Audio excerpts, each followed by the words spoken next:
Chennai south Cooum சாலை புதுப்பேட்டை பகுதியில் வசிக்கும் அந்த பகுதி மக்கள் இருக்கும் இடத்திலேயே ஹவுசிங் போர்டு கட்டித்தர கோரி தமிழக அரசுக்கு கோரிக்கை விடுத்துள்ளனர்.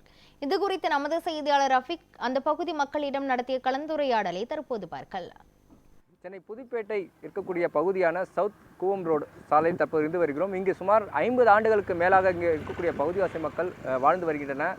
அவர்களுக்கான அடிப்படை முக்கியமான கோரிக்கைகளாக தமிழக அரசுக்கு பிரதான கோரிக்கைகளாக தங்களுக்கான இதே இடங்களில் வீடுகளை கட்டித்தரப்பட வேண்டும் என்பதுதான் பிரதான கோரிக்கை, ஒற்றை கோரிக்கையாக வைத்து வருகின்றனர். இது குறித்து இருக்கக்கூடிய பகுதிவாசிகளிடம் கேட்டு வருவோம். 1954 எங்கள் அப்பா இங்கே தான் ஆத்தூரத்தில் சீட்டு கடை வச்சுருந்தோம். நாங்கள் அப்போ அந்த காலத்தில் எனக்கு வயசுனா 5 வயசு இருக்கும்போது அப்போது கருணாநிதி சார் அவங்க எல்லோரும் வந்து ஓட்டு கேட்க உதயநிதி சார்லாம் வருவாங்க.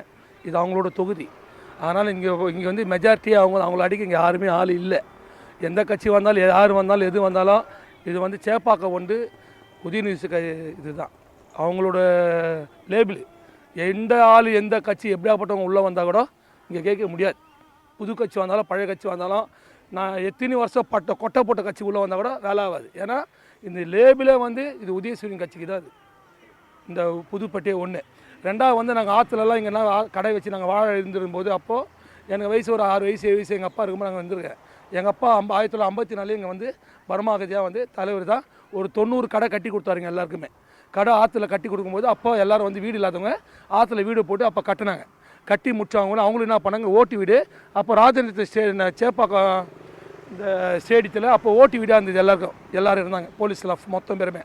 அவங்களுக்கும் எல்லோரும் கோரிக்கையாக எல்லாருக்கும் பில்டிங்லாம் கட்டி கொடுத்துட்டு உள்ள அன்னிமணியெல்லாம் உள்ள எல்லாம் அவங்களுக்கு வசதியெல்லாம் பண்ணி கொடுத்துட்டாங்க. ஆனால் இது வரைக்கும் தலைவர் தொகுதிக்கு தலைவருக்கு வந்து ஓட்டு போட்ட இடம் மொத்த ஜனமே இங்கே தான் இருக்குது. அந்த காலத்துலேருந்து இந்த காலம் வரைக்கும் 4 தலைமுறை இங்கே தான் இருக்கிறாங்க எல்லாருமே. எனக்கு முன்னாடி ஒரு 2 தலைமுறை, எனக்கு பின்னாடி ஒரு தலைமுறை வந்துருக்குது, முன்னாடி இருக்குது. 4 தலைமுறை இங்கே தான் இருக்குது. இங்கே வந்து ஆல்ரெடி வந்து 54 வீடுக்கு வந்து நம்ம உதயநிதி ஐயாவோட அவர்கள் வந்து இங்கே வீடு கட்டித்தர எடுக்க மாட்டேன், கவுன்சில் அவங்க சொன்னாலும் பகுதி சொன்னாலும் நான் எடுக்க மாட்டேன், நீங்கள் இங்கே தான் இருக்கணும்னு ஐயாவே வாக்கு சொல்லிட்டு போய்கிறாரு. ஆனால் இடம் வந்து இங்கே சர்ச்சு பக்கத்தில் ஒரு இடம் ஒன்று காலியாக இருக்குது சைடில். அந்த இடம் வந்து ஐயா அவங்க அப்பா இருக்கிற காலத்தில் இருந்ததுலேருந்து அந்த இடத்துல வீடு கட்டித்தரேன்னு எல்லாருக்கும் சொல்லியிருக்காரு. அவர் வாக்கு இங்கே கொடுத்துருக்காரு ஆல்ரெடி. இது வந்து பிடபிள்யூக்கு இந்த இடம் வந்து இங்கே காட்டிக்கிறாங்க. இது அடுத்த வந்து சங்கதிங்க சொல்லாத இங்கே தான் அப்புறப்படுத்தி பெருமாக்க அங்கே போன்னு சொல்லி இந்த மக்களை வந்து செய்ய பார்க்குறாங்க. இது வந்து நாங்கள் காலகாலமாக இங்கே இருக்கிற ஆளுங்களுக்கு இப்போ நான் கொஞ்சம் வசதியாக இருக்கிறது எனக்கு வந்து இல்லை. ஆனால் இந்த மாதிரி இன்னும் நிறைய பேர் கஷ்டப்பட்டு அடிப்படை சாப்பாடுக்கே கஷ்டப்பட்டுக்கிறாங்க. ஒரு மழை வந்தால் ஒரு துணி சாப்பாடு அந்த நேரம் ஒரு வேலைக்கு தான் வந்து தராங்க கட்சிக்காரங்க. நீங்கள் அது கரெக்டாக சொல்லி ரெகுலராக எல்லாருக்கும் கிடைக்கிற மாதிரி இப்போ பண்ணணும். எது இருந்தாலும் உங்கள் கண் பார்வையில் எல்லாமே போச்சுனாவே நல்லாயிருக்கும். என்னோட முக்கியமான கோரிக்கை, நாங்கள் எல்லாருமே அவரோட சார்ந்த ஆளுங்கள் தான். சில பேர் யாருக்குமே எழுத படிக்க தெரியாது, யாருக்கு தெரியாது, அவங்களுக்கு இருக்கிற நாலேஜில் எங்களுக்கு தெரியாது ஒன்றுமே. ஆனால் இருந்தாலும் நாங்கள் அவருக்கோசம் நாங்கள் இருக்கிறோம். எங்களுக்கு வந்து அவர் கைவிடமான நம்பிக்கையின் பேரில் நாங்கள் இருக்கிறோம். இங்கே 54 வீடு இங்கே இருந்து அந்த காலத்தில் சர்வே எடுத்துகிட்டு போய்க்கிறாங்க. அந்த 54 வீடுமே இங்கே முனையில் இடம் இருக்குது, சைடில் கட்டி கொடுக்கணும் தாழ்மொழி வேண்டி கேட்டுக்கொள்ளுவோம். நான் ஏதோ கோயிலாண்ட அந்தனியார் கோயிலாண்ட தான் இருப்பேன் கால் நல்லா இருக்கும்போது. இப்போ கால் எடுத்துகிட்டு எங்கேயும் போகிறதுக்கு வர்றதுக்கு இல்லாத நான் இங்கே தான் இருக்கிறேன். எல்லாமே எழுதி போட்டிருக்கிறேன். ஆனால் எதுவும் எங்களுக்கு உதவி பண்ணுற மாதிரியே தெரியல. என்னை ஒரு ஆள் தூக்கி தான் உட்கார வைக்கணும், தூக்கினோம் தான் இங்கே இது உட்கார வைக்கணும். பாத்ரூம் போனாலும் கொண்டாலும் என்னால் எதுவுமே பண்ண முடியல.